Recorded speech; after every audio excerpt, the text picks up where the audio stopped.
Okay, Mr. Plaga, are you able to hear me okay?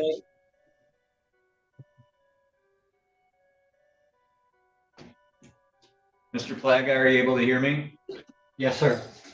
Okay, thank you. We'll go on the record in People versus Plaga. This is file number 256935. The record should reflect Mr. Plaga is present today by video from Otsego County Jail. If I could have counsel put your appearances on.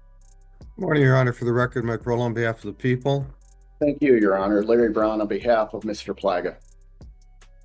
Okay, we scheduled this hearing today because there was an indication that we may have a resolution in this case by plea agreement. Mr. Brown, is that correct? That is correct, Your Honor. The terms of the plea agreement, and I am going off of the amended information, which was stated on April 6th. I believe the court should have that. Yes.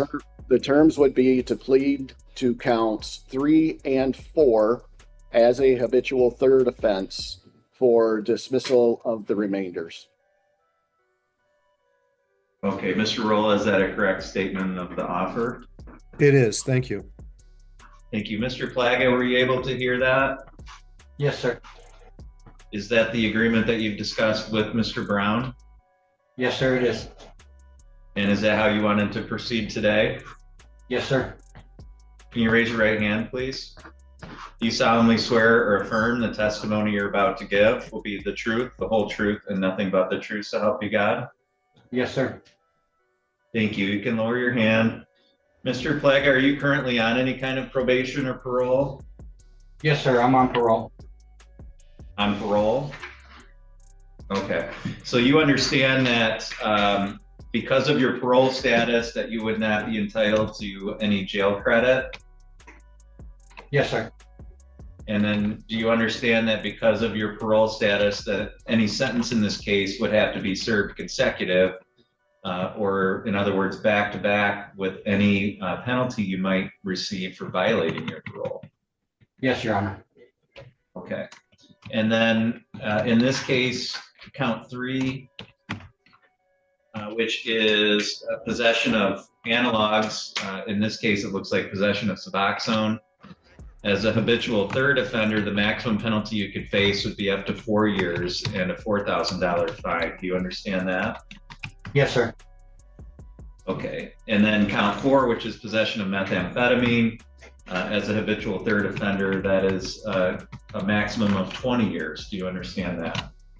Yes, Your Honor. With all of those things in mind, what is your plea to each of those charges today?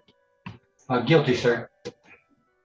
Right now you have certain rights. I'm going to go through your rights with you. You have the right to have a trial. You have the right to be tried by a jury. You have the right to be presumed innocent until proven guilty. You have the right to have the prosecutor prove beyond a reasonable doubt that you are guilty. You have the right to have any witnesses against you appear at trial and to question those witnesses. You have the right to have the court order any witnesses on your behalf appear at trial. You have the right to remain silent during a trial and to not have that silence used against you, and the right to testify at a trial yourself if you wanted. You understand all those rights? Yes, Your Honor, I do. And you understand that you're giving up and waiving all of those rights by pleading guilty? Yes, sir. Also, you don't have an automatic right to appeal the plea that you're making here today. You can only do that by leave, and that means that you would have to ask for the Court of Appeals to hear your case. If they said no, then that would be the end of any appeal. Do you understand that? Yes, Your Honor. Now this is where the strategy becomes obvious. Halliday is basically taking responsibility for the violations that are easiest to prove, while the prosecution agrees to drop the third count. In courtroom terms, that's damage control. Not a win, but definitely a move to limit how bad things can get. Has anyone threatened you with anything to get you to plead guilty? No, sir. Has anybody promised you anything other than what we've said here on the record today? No, sir. Is it your own free choice to enter this plea? Yes, Your Honor. Are you pleading guilty because you are guilty? Yes, sir. The information I have, Mr. Plaga, indicates this happened back on October 29th of 25. Is that the correct date? Yes, sir. On that date, were you present in Otsego County? Yes, sir. And during that time here in Otsego County, did you have possession of some Suboxone? Yes, sir. And did you have any legal right or prescription or any legal reason to have that at the time? No, sir. And did you also have possession of some methamphetamine? Yes, Your Honor. Did you have any, again, any legal right to have any amount of that at that time? No, sir, I did not. Okay. Had you previously been convicted of 2 felonies within the state of Michigan prior to this? Yes, sir. Okay. Mr. Rolla, are the people satisfied with the factual basis? People are, Judge. I don't know if you want to make it clear for record what 2 of those felonies were. And there it is. The moment the judge focuses on what courts care about most in probation cases: reliability. Missing meetings, changing addresses, and failing to appear all signal one thing to the court: risk. Do you guys think the $20,000 cash bond was justified here, or was that way too harsh for technical violations? Not that I think it's going to be an issue, but perhaps for safer procedural purposes. All right, Mr. Plaga, was one of those receiving and concealing stolen property all the way back in 2006? Yes, Your Honor. Okay. And then of breaking and entering back in 2004? Yes, sir. Okay. Mr. Rolla, with those questions?